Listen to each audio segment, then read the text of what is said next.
Bismillahirrahmanirrahim. Kita lanjutkan lagi di part berikutnya, ini di part kedua mengenai MEE atau bisa disebut masyarakat ekonomi Eropa ya. MEE ini sebenarnya berdiri pada tahun 1957 ya. Saya lupa nulis di sini. Setelah ditandatanganinya Perjanjian Roma pada tanggal 25 Maret 1957. Jadi pada awal berdirinya, ME ini bercita-cita untuk menyerasikan gerak kegiatan ekonomi, ya. Terus juga dalam hal kestabilan ekonomi, ya. Nah, karena pada saat itu, ya, jadi si ME ini bisa berdiri, sebenarnya ada hubungannya dengan latar belakang di Eropa ketika itu, ya. Jadi sejak berakhirnya Perang Dunia Kedua, Eropa itu kan mengalami kemiskinan dan perpecahan, ya. Usaha untuk mempersatukan Eropa itu sebenarnya sudah dilakukan, namun keberhasilannya bergantung pada dua negara besar, yakni Prancis dan Jerman Barat. Nah, ini yang saya lingkari di sini. Ya.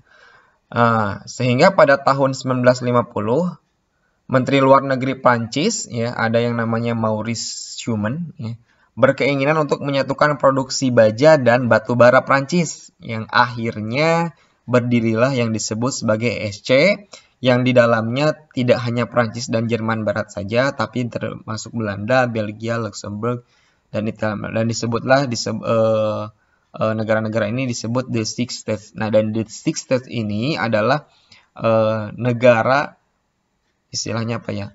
Yang pertama kali gitu ya melakukan istilahnya apa ya? Kerjasama dalam mengupayakan kerjasama di wilayah Eropa gitu ya. Yang akhirnya setelah ESC ini terbentuk, akhirnya the Six States ini membentuk pasar bersama ya. Ingin membentuk pasar bersama. Bagaimana nih? Nah, akhirnya dilakukanlah pertemuan di Messina. Nah, ini pada tanggal 1 Juni 1955 yang menghasilkan penunjukan Paul Henry, yaitu Menteri Luar Negeri Belgia, sebagai ketua komite dalam perencanaan kerjasama Eropa dalam bidang ekonomi. Yang hasilnya adalah MEE dan Euratom ya. Atau badan khusus atau badan atau komunitas energi tenaga atom Eropa. Akhirnya kan jadi ada tiga organisasi ya, ECSC, MEE, dan Euratom. Nah, MEE selanjutnya berkembang, nanti berganti nama menjadi Masyarakat Eropa ya, EC gitu ya, Masyarakat Eropa. Lalu nanti ME ini melebur ke dalam Uni Eropa. Setelah Uni Eropa ini terbentuk ya. Jadi melebur ke dalam Uni Eropa. Uni Eropa ini kan tidak hanya membahas mengenai ekonomi ya. Intinya adalah membahas segala macam hal yang berhubungan tentang kerjasama di antara negara-negara Eropa. Maka ME ini dalam bentuk kerjasama ekonomi, maka melebur ke dalam Uni Eropa. Nah, tujuannya apa? Tujuannya adalah untuk mewujudkan integrasi Eropa dengan cara menjalin kerjasama ekonomi, memperbaiki taraf hidup, dan memperluas lapangan kerja. Lalu memajukan perdagangan dan menjamin adanya persaingan bebas, serta keseimbangan perdagangan antar negara anggota. Lalu menghapus semua rintangan yang menghambat perdagangan internasional.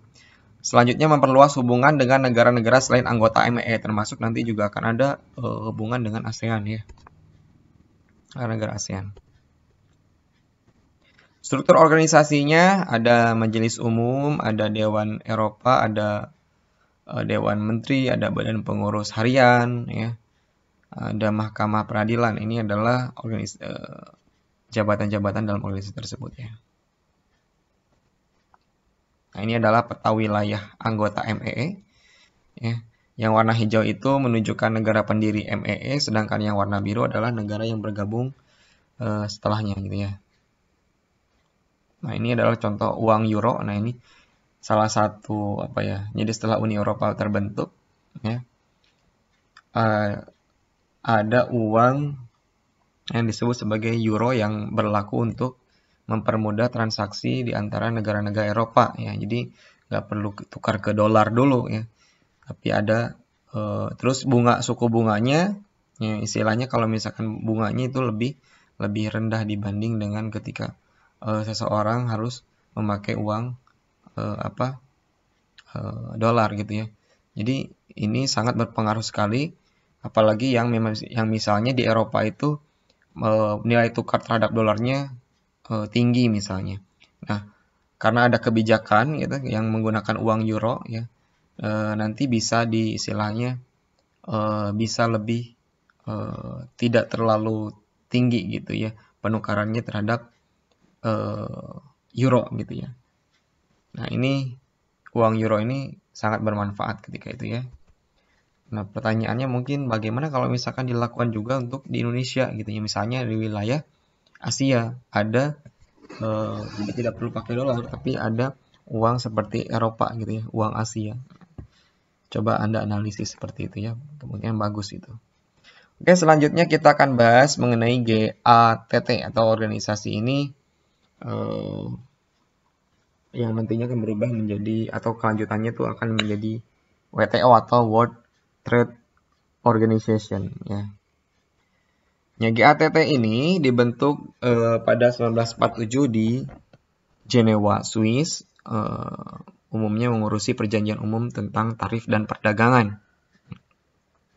Pada April 1994 dalam sidang terakhirnya di Marrakesh, Maroko, ya, GATT berubah menjadi WTO ya.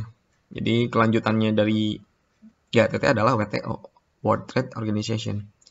Nah, WTO ini diberlakukan secara resmi mulai tanggal 1 Januari 1955. Indonesia sendiri ini telah bergabung menjadi peserta dalam GATT sejak 24 Februari tahun 1950. Apa sih tujuannya? Tujuannya adalah untuk menciptakan iklim perdagangan internasional yang aman dan jelas bagi masyarakat bisnis. Lalu menciptakan liberalisasi perdagangan yang berkelanjutan. Oke. Adapun prinsip-prinsip daripada GATT ya, ini adalah yang pertama ada Most Favored Nation atau disingkat MFN ya. Jadi apa sih yang disebut sebagai Most Favored Nation ini ya? Intinya adalah klausul dalam perjanjian antara beberapa negara kalau di sini gitu ya, yang mensyaratkan setiap negara itu harus memberikan perlakuan yang sama pada pihak yang lain gitu ya. Dalam artian misalnya kerjasama satu sama lain, maka intinya ya perlakuannya harus sama gitu semua anggota gitu ya. Ini yang disebut sebagai MFN ya. Lalu ada national treatment. Kalau national treatment ini apa sih national treatment ini? Jadi national treatment ini ya artinya perlakuan yang sama atau merupakan tidak diskriminatif terhadap negara lain gitu ya. Mau negara apapun ya sama gitu ya. Jadi perlakuan yang sama di antara negara yang lain. Jadi tidak memandang negara yang lain itu seperti apa gitu ya. Yang ketiga ada yang disebut sebagai larangan restriksi kuantitatif ya. Larangan restriksi kuantitatif ini menyatakan bahwa setiap negara anggota tidak boleh menerapkan pembatasan impor maupun ekspor melalui kuota atau lisensi ya. Jadi nggak boleh gitu ya. Lalu perlindungan tarif, jadi nggak boleh ada menaikkan tarif sembarangan. Nah, gitu ya. Ada juga resiprositas, lalu perlakuan khusus bagi negara berkembang, dan transparansi, artinya ya transparan gitu ya. Ini adalah berkaitan dengan GATT. Ya. Nah, oke. Mungkin sampai sini dulu pertemuan kita kali ini. Ya, kita sudah membahas 4 organisasi. Ya, semoga bermanfaat untuk kalian. Assalamualaikum warahmatullahi wabarakatuh. Jika ada yang tanyakan, silakan langsung ditanyakan.